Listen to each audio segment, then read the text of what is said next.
चलिए तो सबसे पहले हम एरिया की बात करेंगे, ठीक है।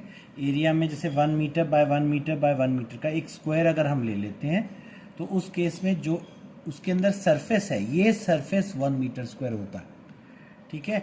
उसके अलावा आपने देखा रेक्टेंगल में अगर आप एरिया निकालते हैं वो लेंथ इनटू ब्रेथ होता है। ऐसा क्यों होता है? क्योंकि अगर जैसे मान लीजिए कोई आप लेंथ लेते हो, सपोज आपने 6 मीटर की लेंथ ली, तो 1 metre 1 metre 1 metre 1 metre 1 metre 1 metre, ये 6 मीटर हो गया टोटल लेंथ। ब्रेथ भी आपकी 1 मीटर और 1 मीटर की 2 मीटर की ब्रेथ हो गई।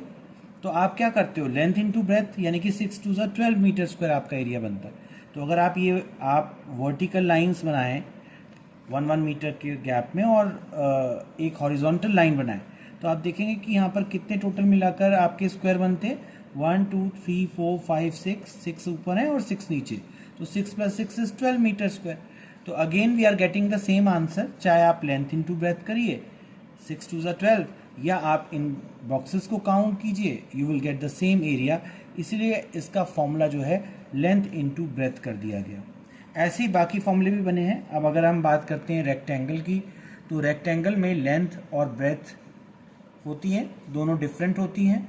ऑलराइट, इनकी वैल्यू लेंथ की अलग होगी, ब्रेथ की अलग होगी, और इसका जो एरिया आएगा that will be length into breadth, ठीक है। और अगर पेरीमीटर की बात करें तो पेरीमीटर क्या होता है, टोटल बाउंड्री की लेंथ। ये जो बाउंड्री आप देख रहे हैं ना किनारे किनारे, ये इसकी लेंथ को हम जो है पेरीमीटर कहते हैं। और यहाँ पे लेंथ प्लस लेंथ क्या हो, ट्वाइस लेंथ हो गया, और ब्रेथ प्लस ब्रेथ 2 ब्रेथ हो गई।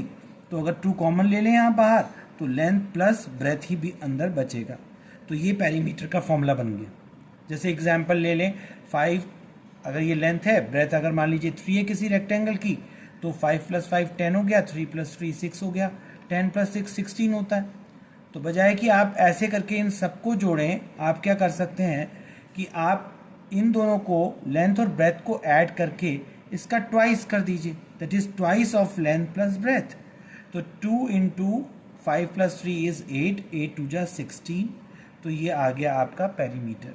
अगर हम स्क्वायर की बात करें तो स्क्वायर भी रेक्टेंगल की शेप में ही होता है, लेकिन इसमें बस ये खासियत होती है कि इसकी जो चारों साइड्स हैं ये चारों साइड बराबर होती हैं।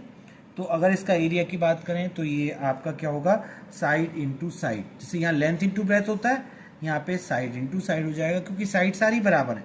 तो इसका जो एरिया आएगा that will be side into side, और पेरीमीटर जो है दैट विल बी 4 × साइड, क्योंकि 4 साइड्स हैं और चारों साइड इक्वल हैं। तो 4 बार सेम वैल्यू को जोड़ने से बढ़िया है 4 से मल्टीप्लाई कर दीजिए। तो 4 को आप साइड से मल्टीप्लाई कर देते, जैसे यहाँ पे 5 हमने ले